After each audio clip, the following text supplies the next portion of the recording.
तो जैसे हमने आपको शुरुआत में बताया कि इस कार्यक्रम के अंदर हम 3 मेजर सेगमेंट कवर करेंगे। पहला तो क्रेडाई के जो 25 साल पूरे हुए, उनसे हमने जब बातचीत की तो ऐसे क्वेश्चंस पूछे हैं जिन क्वेश्चंस के जवाब आपको ज़रूर चाहिए होंगे या आपके मन में भी चल रहे होंगे कि अफोर्डेबिलिटी का क्या होगा, सरकार की योजना का क्या है, लैंड और कंस्ट्रक्शन कॉस्ट इतनी महंगी है, कभी फ्लैट सस्ते भी होंगे नहीं होंगे, उनका विजन क्या है क्रेडाई का, ये सब कुछ हम आपके सामने रख रहे हैं। तो इस खास चर्चा का आनंद लीजिए।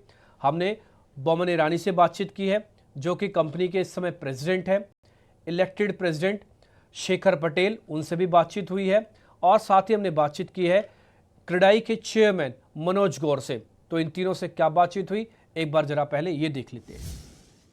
पटेल साहब, बहुत बहुत शुक्रिया आपका, थैंक यू वेरी मच समय देने के लिए। जब मैं आपको सुन रहा था बहुत गौर से, आपने कहा कि इंफ्रास्ट्रक्चर को बूस्ट करने की बहुत ज़रूरत है, कम से कम 25 सैटेलाइट्स और होने ऐसे होने चाहिए ताकि आप शहर में लोगों को थोड़ा कम लेके आएँ। गवर्नमेंट के जितना इंफ्रास्ट्रक्चर पर प्लान हो रहा है उससे आप खुश हैं? पहला तो ये पॉइंट। दूसरा, किस पेस से बढ़ना चाहिए ताकि इमिग्रेशन को रोका जा सके? नहीं, लास्ट 10 साल में जो सेंट्रल गवर्नमेंट में इंफ्रास्ट्रक्चर पे फोकस दिया है वो पहले कभी नहीं था। जिस तरह से इंफ्रास्ट्रक्चर बढ़ रहा है, road network, highway network, rail connectivity, airports and most important metro trains for the cities, तो इंफ्रास्ट्रक्चर पे गवर्नमेंट का काफ़ी सारा फोकस है। और जिस तरह का गवर्नमेंट से हम लोग डायलॉग्स कर रहे हैं उनको काफ़ी फोकस करना भी है अभी सब। तो उसीलिए मैंने जो आपने बात की कि सैटेलाइट टाउन्स, तो मैं तो चाहता हूँ कि सपोज एक एमएमआर है तो एमएमआर के 100 किलोमीटर के रेडियस में 30 सैटेलाइट टाउन्स होने चाहिए with all the infrastructure, all the facility. तो ऐसे जो 10 बड़े शहर है इंडिया के, उसके 10 बड़े शहर के इर्द गिर्द 30-30 सैटेलाइट टाउन यानी 300 टाउन ऐसे होने चाहिए जो जिसमें फैसिलिटी मुंबई जितनी ही मिले, दिल्ली जितनी ही मिले, कलकत्ता जितनी ही मिले, मद्रास जितनी ही मिले। तो ये 300 टाउन को रोबस्ट करना पड़ेगा। करंटली आई एम हैप्पी, मैं खुश हूँ जो जिस तरह से गवर्नमेंट इंफ्रास्ट्रक्चर का काम कर रहा है। और अगले 25 साल में मेरे ख्याल से इससे 10 गुना ज़्यादा काम होगा। ठीक है मिस्टर रानी, गवर्नमेंट देखिए टैक्सेशन तो कम करने से रही, ये बात आप भी जानते हैं, बात मैं भी जानता हूँ, चाहे कितना ही बात कर लें। अदर वे अराउंड इमीडिएटली और क्या रिलीफ चाहिए आपको जिससे सारी चीज़ें ठीक हो जाएं, जो आप वाइट पेपर में भी डाल रहे हैं? जो वाइट पेपर है उसमें काफ़ी सारा डेटा है। और डेटा को अगर हम बराबर से समझें तो जो हमारी लार्जेस्ट पॉपुलेशन है 67% जो बिलो पॉवर्टी जिसे कहते हैं एकदम लोअर मिडिल क्लास जो हैं, वो चेंज होके 63% मिडिल क्लास की पॉपुलेशन हो जाएगी एंड लोअर मिडिल क्लास जो 67% है वो 14% हो जाएंगे। देखिए इसमें कितना सारा डेटा छुपा हुआ है। एक तो आप लोगों की संपत्ति बढ़ा रहे हो। संपत्ति इंडिया में जो सबसे ज़्यादा बड़ी है, आज तक की आपकी रिकॉर्ड देख लो तो 60% के आसपास रियल एस्टेट की वजह से ही बढ़ी है। मैंने कभी गवर्नमेंट को नहीं कहा कि आप टैक्स कम करो, टैक्स यूनिफाई एक तरह से लेटरलाइज कर दो जिससे आपकी आमदनी बढ़ेगी लेकिन लोगों के हाथ में स्पेंडिंग पावर ज़्यादा आएगी। बोलने का मतलब ये है कि डायरेक्ट टैक्सेस को कम कर दो। इनडायरेक्ट टैक्सेस तो आपको आते ही हैं। जब आप लोगों की स्पेंडिंग एबिलिटी बढ़ाते हो तो आप आपके इनडायरेक्ट टैक्सेस की कलेक्शंस भी बढ़ाते हो। जैसे शेखर भाई ने पहले कहा कि आप घर पे लोन लेते हो तो उसमें एक इकोनॉमिक ग्रोथ आती है। आपने लोन लिया, लोगों का पैसा काम पे लग गया, वो लोन को आप 100% टैक्स ब्रेक दे दो ताकि जो घर खरीद रहा है वो 2 बेडरूम की जगह 3 बेडरूम खरीदे ताकि उसका फैमिली अच्छी तरह से वहाँ पे रह सके। वो 3 बेडरूम खरीदने से अगर उसने लोन ज़्यादा ली और उसकी टैक्स ब्रैकेट में उसे वो माफ़ी मिल गई तो ही gets that as an added spending power in his hand, जिससे वो लेट से और कोई इंडस्ट्री में, इलेक्ट्रॉनिक्स में ले लो या फूड में ले लो या टूरिज्म में ले लो, कहीं ना कहीं खर्चा करेगा जिससे गवर्नमेंट की आमदनी बढ़ती है। So you don't increase the tax on a few items, you actually rationalise it across a lot many items. मेरी ये मांग थी। मनोज जी, एक छोटी सी चीज़ मैं आपसे और पता करना चाहता हूँ क्योंकि आप दिल्ली एनसीआर के आसपास ही हैं। दिल्ली एनसीआर में ना एक बार लैंड पूलिंग स्टार्ट हुई थी कि लैंड पूल करो, कुछ लैंड को पूल कर लेते हैं ताकि इससे अफोर्डेबिलिटी को वापस लाया जाए। ये बहुत अच्छे सक्सेस नहीं हो पाई, फेलियर की वजह वापस हो सकता है लैंड पूल? देखिए हाँ, लैंड पॉलिसी स्पेशली दिल्ली के अंदर जो आई थी और यहाँ पे 2 डिफरेंट गवर्नमेंट, एक स्टेट गवर्नमेंट और एक सेंट्रल गवर्नमेंट के आपस के कन्फ्लिक्ट्स की वजह से जो है मेरे ख्याल वो सॉल्व नहीं हो पाई जो है। दूसरा जो है जो उसके अंदर जो जो प्रोसीजरल जो वो थे वो उसको अभी तक ख़त्म नहीं हो पाया कि कुछ डीडीए उसके अंदर इन्वॉल्व है, दिल्ली गवर्नमेंट है, सेंट्रल गवर्नमेंट है, तो वो पॉलिसी सक्सेसफुल आइदर अगर दूसरी स्टेट देखें जैसे गुजरात देखें या दूसरी देखें तो उसमें पॉलिसी में चेंज करने की ज़रूरत है जिससे कि वो टाइमली जो है इम्प्लीमेंट हो सके। दिल्ली में तो एक भी प्रोजेक्ट शायद उसके अंदर अभी तक जो है वो नहीं आ पाया।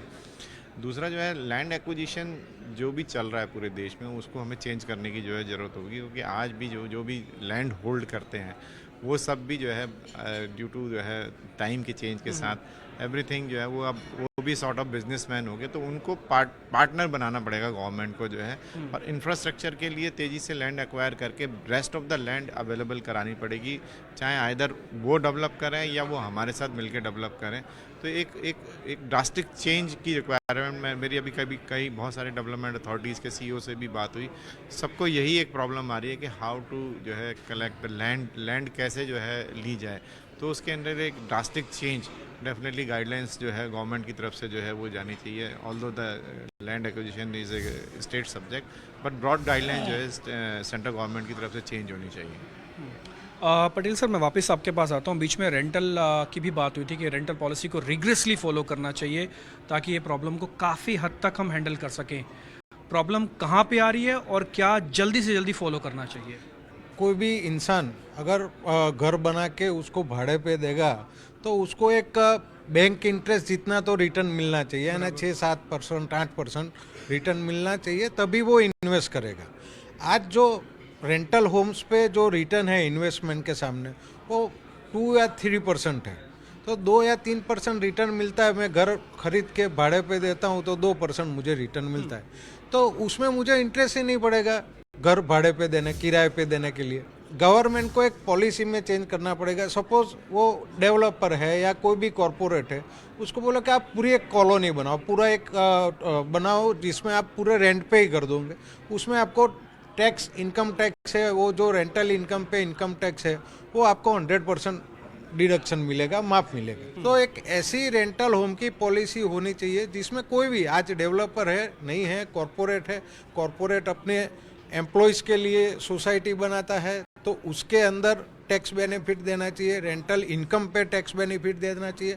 अगर इंडिविजुअल के पास सरप्लस इनकम है, वो रेंटल होम परचेस करके रेंट पे देना चाहता है, तो उसको जो रेंटल इनकम होती है वो रेंटल इनकम पे टैक्स बेनिफिट देना चाहिए। अगर आप कुछ ना कुछ इंडिया की हिस्ट्री में आप देख लो, जो सेक्टर में गवर्नमेंट ने बेनिफिट्स दिए हैं नॉर्मली वही सेक्टर में ग्रो हुआ है। मोमन, इसी में क्वेश्चन को थोड़ा एक एक्सटेंशन आपसे जाता हूँ, ये कितना फिजिबल है कि पीपीपी मॉडल पे एक सिटी के एज एन आइडियल सिटी या एक आइडियल ब्लॉक या आइडियल सेगमेंट एक डेवलप करके दिखाए क्रेडाई और गवर्नमेंट कि देखिए ये एक रेंटल सिटी है, एक आइडियल सिटी है, इसको फॉलो करो? ये आप देखेंगे तो it has happened in other parts of the world. हमें ऐसे कुछ नए तरीके से बनाने की ज़रूरत नहीं है। शेखर भाई ने कहा, पूरी अगर एक कॉलोनी बनती है, डेवलपर अगर करीबन 3-4-5 हज़ार फ्लैट बनाते हैं जो रेंटल पे चढ़ाता है, तो उसके आजू बाजू ही कमर्शियल अगर डेवलपमेंट होगी तो लोग यहाँ पे आके रहेंगे, यहाँ पे काम करेंगे। उसके आजू बाजू ही अगर किसी तरह की मॉल्स या एंटरटेनमेंट बनेगी तो people can shop out there. उसके आजू बाजू ही अगर आप हॉस्पिटल बनाते हो तो हेल्थ केयर की टेक होगी। उसके आजू बाजू ही आप स्कूल्स बनाते हो तो एजुकेशन की टेक केयर होगी। तो ये इस तरह के टाउनशिप्स गौर साहब भी बनाते हैं, ये भी बनाते हैं, हम भी, पर हमारे काफ़ी मेंबर्स बना रहे हैं। तो इसमें आप सिर्फ एक एडवांटेज दे दो कि लेट से जितने आपके घर बने हैं वो आप रेंट पे चढ़ा रहे हो, तो लेट अस पुट टैक्स, आप उसको ज़ीरो नहीं कर सकते हो तो उसको डिफर्ड कर दो, ठीक है। उसमें जीएसटी का जो एडवांटेजेस है वो आपको पास ऑन कर दो। आपको ये टाउनशिप डेवलप करके 5 साल में चलाने हैं या 10 साल के लिए चलाना है तो reduce the property taxes of that area. ये इस तरह की अगर गाइडलाइंस दे दें, so we have seen anywhere in the world, आज भी अराउंड, स्पेशली जर्मन का एक एग्जांपल देता हूँ, जर्मनी का, रफली 60% of the German population, specially the young people, जो है वो भाड़े के घर में ही रहते हैं। वाई? ताकि आज यहाँ पे रह रहे हैं, लेट्स से आप इतना ट्रांसपेरेंटली मुंबई से दिल्ली शिफ्ट हो सकते हो, दिल्ली से चेन्नई जा सकते हो, चेन्नई से कलकत्ता जा सकते हो if you have no home. और आपके रेंटल होम्स की नॉर्म्स एकदम सिंप्लीफाई हो गई। सर मैं खुद दिल्ली से हूँ तो मैं ये फील करता हूँ कि यहाँ पे सिर्फ एक अनाउंसमेंट भर हो जाए कि यहाँ पे देखिए एयरपोर्ट खुलने जा रहा, तो उसके बाद प्राइस 2 गुना 3 गुना 4 गुना हो जाते हैं। पार्टी खुद मतलब अथॉरिटीज़ खुद एक पार्टी बन जाती है। शेखर सर खुद ही बता रहे थे बात को। ये इसमें क्रेडाई का रोल कैसे हो सकता है कि आर्टिफिशियल प्राइस राइज ना हो? हम लैंड जो है फैक्ट्री में बना नहीं सकते। लैंड तो जो है गवर्नमेंट से या किसानों से ही जो है वो लेनी पड़ेगी जो है। और जो भी अभी क्या हो रहा है, गवर्नमेंट जितने भी टैक्स डेवलपमेंट अथॉरिटी अपने अलग से cess, metro cess, road tax, highway tax, जो ये सारी चीज़ें भी लगाना शुरू कर दिया उसके ऊपर जो है। तो अल्टीमेटली चीज़ें जो है वो बहुत जो है महंगी हो रही हैं। दूसरा, जैसे दिल्ली की बात करें, दिल्ली में हमारी विश लिस्ट ऐसी है कि हमें सिंगापुर मॉडल जो है अडॉप्ट करना चाहिए। सिंगापुर भी कभी एक मछुआरों के देश होता था, तो उन्होंने गवर्नमेंट ने सबसे पहले 1 स्क्वायर किलोमीटर खाली लैंड परचेज़ करी और उसके ऊपर एक पूरा शहर बसाया और उसके बिल्कुल नेबर वाले शहर को उठा के पूरा ट्रांसफॉर्म कर दिया। इस तरह से करके पूरा 1 किलोमीटर के शहर में आज सिंगापुर जो है पिछले 50 साल के अंदर वर्ल्ड इकनॉमी में जो है पूरा कॉम्पीट कर रहा है। आई थिंक उस तरह की कोई सोच एक गवर्नमेंट की जो है, दिल्ली 70% से ज़्यादा जो है अनऑथराइज कॉलोनी में कन्वर्ट हो गई है। और जितना आप जो है प्रेशर रियल एस्टेट के ऊपर रखेंगे, अनऑथराइज कॉलोनीज बढ़ेंगी। जितना ज़्यादा आप इसके ऊपर जो है कंट्रोल रखेंगे, जितने ज़्यादा आप टैक्सेशन करेंगे, तो क्या होगा, आदमी कहेगा अनऑथराइज बनाना ज़्यादा आसान है, ऑथराइज बनाने में तो सारे झंझट है। वही हो रहा है, पूरे देश में यही हो रहा है। तो ये एक ब्रॉड चेंज जो है गवर्नमेंट की तरफ से आना चाहिए। ठीक है, आप तीनों का बहुत बहुत शुक्रिया, थैंक यू वेरी मच। तो जो सवाल हमने पूछे, उम्मीद करते हैं वो क्रेडाई के मेंबर्स ने अच्छे से जवाब आपको दिए होंगे। और ये 25 साल पुरानी संस्था है, बहुत मेहनत से यहाँ तक पहुँची है। और जैसे बोमन ईरानी भी आपको बता रहे थे कि जो विज़न है वो बहुत बड़ा है। आप इसी से अंदाज़ा लगा सकते हैं कि जीडीपी के अंदर अब आने वाले दिनों में सबसे बड़ा हिस्सा अगर किसी का होगा तो रियल एस्टेट का हो सकता है। इसलिए इसकी सबसे बड़ी देश की एजेंसी, नोडल एजेंसीज के नोडल पर्सन्स आपके सामने प्रॉपर्टी मार्केट को लेकर बात रख रहे थे। खैर, हम थोड़ा और आगे बढ़ते हैं। अब जरा विश्व मोहन को जोड़ लेते हैं। जेफरीज की भी रिपोर्ट आई है। जेफरीज ने रियल एस्टेट मार्केट के बारे में अपनी बात रखी, कुछ कंपनीज के बारे में भी बताया कि इन कंपनीज की बैलेंस शीट क्या है, कैसे है। कुछ को इन्होंने कहा कि काफ़ी अच्छा है और कुछों का विजन भी बताया। विश्व मोहन ने इस पूरी रिपोर्ट को पढ़ा। अब आप कहाँ पे पढ़ेंगे 50 पेजों की रिपोर्ट, इसलिए विश्व मोहन ने उस 50 पेज की रिपोर्ट को पढ़ा। आपके लिए उसका जो सार बात है वो लेके आ रहे हैं। विश्व मोहन, जरा बताएं जेफरीज की रिपोर्ट क्या कह रही है। देश के रियल एस्टेट मार्केट पर जेफरीज की रिपोर्ट आई है। इस रिपोर्ट में यह कहा गया है कि अक्टूबर में घरों की बिक्री 6 महीने की ऊंचाई पर पहुंच चुका है। वैल्यू टर्म में बिक्री में 20% से ज्यादा की ग्रोथ दिखी है। जितने भी की मार्केट्स है वहां पर शानदार ग्रोथ दिखी है। और इसके पीछे एक वजह यह भी है कि डिमांड में लगातार सुधार, त्योहारी सीजन होने का भी यहां पर फायदा मिला है। रियल एस्टेट कंपनियों के हिसाब से अगर देखें तो इन कीमतों में सुधार से तो उनको फायदा हो ही रहा है, साथ ही उनके पोर्टफोलियो मिक्स का भी फायदा उन कंपनियों को मिला है। कीमतों की अगर बात करें तो सालाना आधार पे 10% से ज्यादा की ग्रोथ, जो जितने भी की मार्केट है रियल एस्टेट मार्केट, वहां पर घरों के दाम 10% तक बढ़े हैं। जितने भी बड़े मार्केट है, बड़े शहरों में इन्वेंट्री लेवल की अगर बात करें तो 14 साल के निचले स्तरों पर मुंबई और पुणे में घरों का इन्वेंट्री लेवल आ चुका है। चुनाव की वजह से हालांकि जो इन्वेंट्री लेवल में जो महाराष्ट्र में खास करके जो कमी आई है, इसके पीछे चुनावी सीजन की भी वजह है, क्योंकि अप्रूवल में देरी की वजह से भी कई सारे प्रोजेक्ट में देरी हुई है और साथ ही डिमांड भी इस दौरान ठीक ठाक थे। इस वजह से इन्वेंट्री में कमी आई है। एक और मार्केट है दिल्ली एनसीआर। एक समय इन्वेंट्री ज़्यादा होने की वजह से वहाँ के जो बिल्डर्स थे, रियल एस्टेट कंपनियां, तो वो काफ़ी परेशान थी। लेकिन अब लगातार पिछले कुछ समय से दिल्ली एनसीआर का इन्वेंट्री भी लगातार कम हो रहा है। लेकिन एक की मार्केट में बंगलुरु ही ऐसा मार्केट है जहां पर अभी भी इन्वेंट्री 18 महीने की ऊंचाई पर है।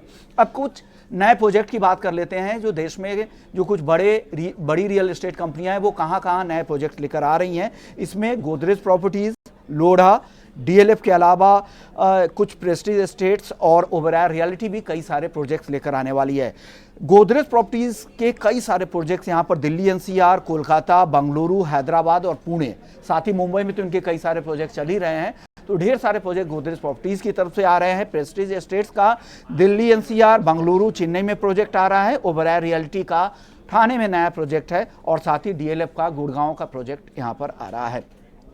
अब रियल एस्टेट सेक्टर पर ओवरऑल जेफरीज को इतना भरोसा क्यों दिख रहा है, तो उस रिपोर्ट में उन्होंने कहा है कि बड़े रियल एस्टेट मार्केट में जो औसत दाम है वो 2 से 5% तक बढ़े हैं। कस्टमर का जो फोकस है वो प्रीमियम यूनिट्स यानी महंगे घरों, लग्जरी घरों पर उनका फोकस बढ़ा है, उसका भी फायदा मिल रहा है। और FY25 की पहली छमाही यानी पहले 6 महीने में 10 बड़े डेवलपर्स का प्री सेल्स ग्रोथ सालाना आधार पर 21% हुआ है। और पूरे FY25 यानी पूरे FY वित्त वर्ष 2025 में प्री सेल्स ग्रोथ 25% रहने की संभावना है। डेवलपर्स का जो वैल्यूएशन के आधार पर भी इन कंपनियों पर काफ़ी जेफरीज का इन डेवलपर्स पे भरोसा काफ़ी ज़्यादा दिख रहा है। और उनको खास करके 3 कंपनियां DLF और गोदरेज प्रॉपर्टीज और लोढ़ा, उनको लग रहा है इन तीनों कंपनियों के जो प्रोजेक्ट्स हैं वो उनके लिए काफ़ी फायदेमंद होंगे और वैल्यूएशन के हिसाब से और साथ ही इनके प्रोजेक्ट के हिसाब से वो ये तीनों कंपनियां उनको काफ़ी बेहतर दिख रही है। तो ओवरऑल मार्केट के लिहाज से देखें तो रियल एस्टेट का मार्केट जो त्योहारी सीजन में काफ़ी बेहतर दिख रहा था, आगे भी इस तरह के बेहतरी की ही उम्मीद है, ऐसा जेफरीज की रिपोर्ट से लग रहा है। विश्वमन, बहुत शुक्रिया, थैंक यू वेरी मच ये पूरी जानकारी देने के लिए कि जेफरीज की रिपोर्ट का इस समय क्या कहना है, इसके लिए बहुत बहुत शुक्रिया, थैंक यू वेरी मच। खैर, हम वक्त एक छोटे से ब्रेक का हो गया, एक ब्रेक ले लेते हैं। जब ब्रेक के बाद लौटेंगे तो बातचीत करेंगे आशीष कुकरेजा से, जो कि होमिसफाई के CEO हैं। देखिए, महाराष्ट्र में नई सरकार आ चुकी है, CM बन जाएंगे जल्द ही, प्रचंड बहुमत की सरकार है। इंफ्रा के सबसे ज़्यादा प्रोजेक्ट अगर किसी स्टेट में चल रहे हैं वो चल रहे हैं महाराष्ट्र के अंदर। और रियल एस्टेट का बाजार अगर सबसे ज़्यादा गर्म होने जा रहा है वापस से, तो वो स्टेट है महाराष्ट्र। तो छोटे से ब्रेक के बाद इसी पे ही चर्चा होगी कि नई सरकार महाराष्ट्र में, मुंबई में या मुंबई के अलावा कई शहरों में क्या रैपिड ग्रोथ करेगी। इस पे चर्चा आशीष कुकरेजा के साथ।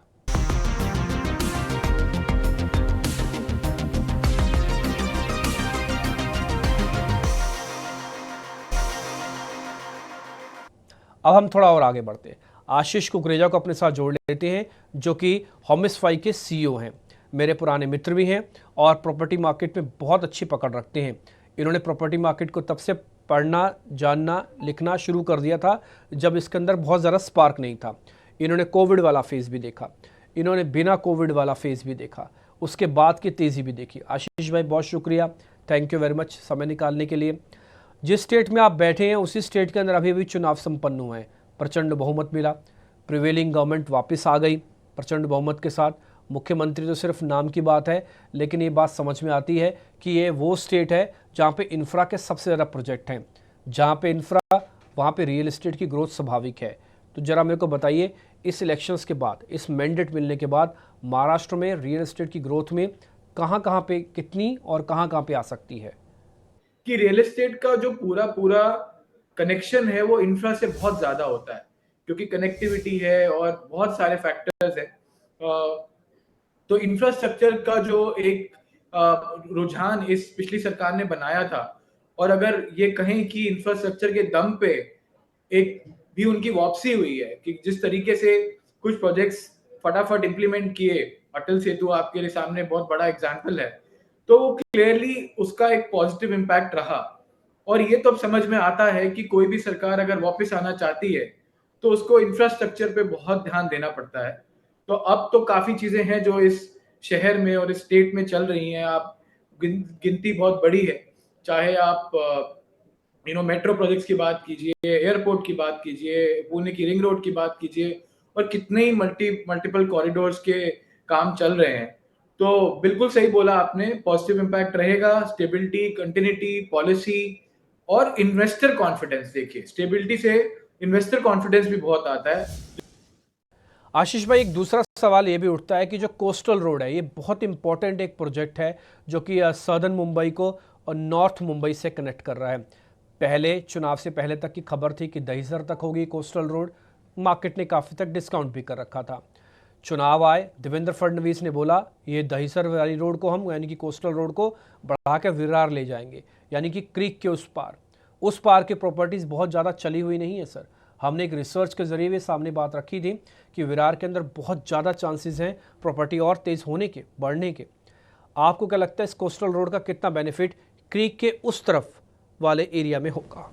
डेफिनेटली मैं मानता हूं कि उस तरफ जो वेस्टर्न सबर्ब्स में जो प्रॉपर्टीज हैं टुवर्ड्स विरार, उनमें भी जरूर पॉजिटिव इम्पैक्ट आएगा। जैसे जैसे देखिए, लोग बिलीवेबिलिटी पे बहुत चाहते हैं।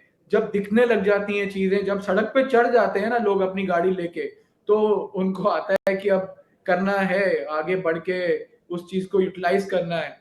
तो मैंने बहुत जगह देखा है ये बॉम्बे में, बिलीवेबिलिटी तब आती है जब सामने चीज दिखने लगती है। तो जैसे जैसे काम आगे बढ़ेगा, जरूर प्रॉपर्टी के रेट्स आगे बढ़ेंगे। एक इंटरेस्टिंग पैराडॉक्स है, जैसे पैराडॉक्स ही बोल सकते हैं, कि हम देखते हैं कि कैसे साउथ की तरफ बढ़ते बढ़ते रेट बढ़ जाते हैं, और पिन कोड आगे बॉम्बे में बढ़ता है तो रेट बढ़ते हैं। अब जब कनेक्टिविटी इतनी बढ़ जाएगी, जब सारे के सारे कोने 1 घंटे के अंदर अंदर अगर कनेक्ट हो सकते हैं इस शहर में, तो प्रॉपर्टी के रेट भी थोड़े रैशनलाइज हो सकते हैं। तो बहुत इंटरेस्टिंग ये एक आप एक मान लीजिए कि एक डिबेट है कि क्या साउथ बॉम्बे उतना स्ट्रांग रहेगा, क्योंकि अब तो कनेक्टिविटी बढ़ जाएगी सब जगह और लोगों का आना जाना हो जाएगा। तो बहुत इंटरेस्टिंग होगा। जो इन्वेस्टर्स हैं उनको डेफिनेटली एक्सटेंडेड सबर्ब्स की तरफ ज्यादा ध्यान देना चाहिए, एयरपोर्ट स्टोरी की तरफ ज्यादा ध्यान देना चाहिए। जब आप रहना चाहते हैं फिर तो कोई सवाल ही नहीं है, जहां आपका मन है आप वहीं रहते हैं। आशीष भाई, एक सवाल ये भी उठता है, क्या क्या पूरा महाराष्ट्र मुंबई में समा हुआ है? ये बात सच है कि मुंबई अपने आप में बड़ी मार्केट है, ये बात भी सच है कि मुंबई अपने आप स्टेबल मार्केट भी हो चुकी है। पहले बहुत ही ज़्यादा तेज़ी एकदम से बनी थी, लेकिन महाराष्ट्र में कुछ और शहर भी तो होंगे ना, ठाणे है, पुणे है, औरंगाबाद है, नागपुर है, ऐसे कई और शहर हैं जहाँ पे इंफ्रा का काम काफ़ी तेज़ी से हुआ। ज़रा बताइए कौन सी और ऐसी जगह है पूरे महाराष्ट्र में जहाँ पर आपको स्पार्क काफ़ी दिख रहा है? I think government smart cities की जो बात शुरू हुई पिछले 10 सालों से, और उसमें कुछ तेजी भी आई है कहीं कहीं जगहों पे, तो डेफिनेटली जो नागपुर, नासिक, औरंगाबाद, पुणे जैसे आपने बोला, ये सारे इंपॉर्टेंट कमर्शियल सेंटर्स हैं प्रदेश के लिए।